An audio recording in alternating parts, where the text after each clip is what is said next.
Hi, I'm Caroline. Welcome to FYI News Bite. Here's what we found for your information this lunchtime.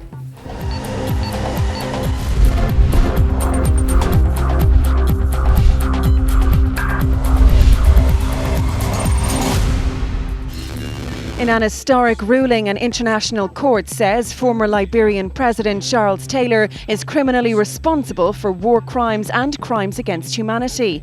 Taylor has been on trial at the Special Court for Sierra Leone, sitting in The Hague, for nearly 5 years. The court found he aided and abetted rebels who killed tens of thousands of people during Sierra Leone's 10-year civil war in return for blood diamonds. Mr. Taylor had denied the 11 charges of war crimes and crimes against humanity.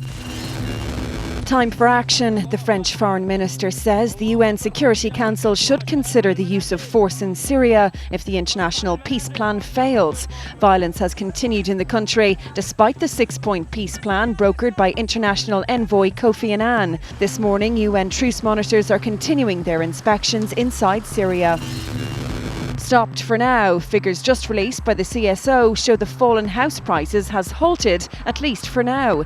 Figures for March show that national residential house prices did not change last month, the first month since August 2010, which did not show a decline. In Dublin, residential property prices actually increased, rising by 0.7%. Outside of the capital, the average house price fell by 0.6%. Having their say, hundreds of anti-North Korean activists have taken to the streets of Seoul, protesting against North Korea's continuous threats against the South. Protesters burned effigies and pictures of the North Korean leader Kim Jong-un, who earlier this week vowed to turn the South's government into ashes in 3 to 4 minutes. The money that was spent for that test, for that rocket launch, was $850 million. It could have fed 19 million North Koreans for a year. So this shows the callous disregard that Kim Jong-un has for the suffering of the North Korean people. Remembering a disaster, ceremonies will take place around the world today to mark the 26th anniversary of the Chernobyl nuclear disaster. The results of the disaster continue today, with many children now living with severe disabilities or illness as a result of the radiation contamination. Today's anniversary will be marked in Cork, where representatives from a number of organisations, along with local school children, will gather to witness the symbolic release of white doves. And finally, meet Cactus Jack, one little puppy who had a nasty encounter with a prickly cactus. Residents in the US state of Arizona heard his distressed calls and rang firefighters, who removed hundreds of spines embedded in the little one's flesh at the scene. Thankfully, the 8-week-old puppy, a mixed Yorkshire Terrier breed, has now made a full recovery. FYI is interactive. From your opinions to news you think we should be covering, we want to hear it all. FYI is available to you 24/7 online for all the information you need to know. Simply log on to tv3.ie/3e/FYI. Here you'll find the latest stories, video catch-ups, comments and the FYI blog. We're also available to you on Twitter and Facebook. Just log on to the website and hit the social networking shortcuts. Time now for a look at the funniest clips on the web. Here's our top 5.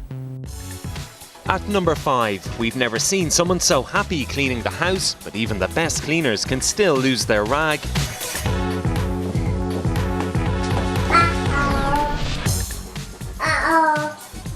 At number 4, baby monkeys make good window cleaners too, although they have a cheekier technique. At number 3, when does the cat chase the dog? When that cat happens to be a cheetah. Although these two are the best of friends. At number 2, this student decides to use his head to go down the stairs. Oh, yeah.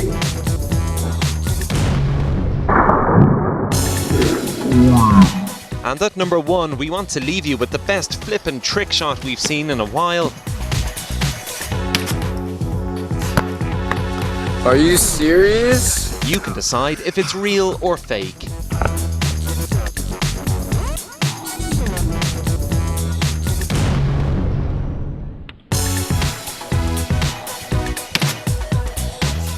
Tune into FYI later for the newest downloads. We'll have more on the top stories, all of today's tech news, and Paul will be here with all of the sports. We'll see you back here at 6 right here on 3E.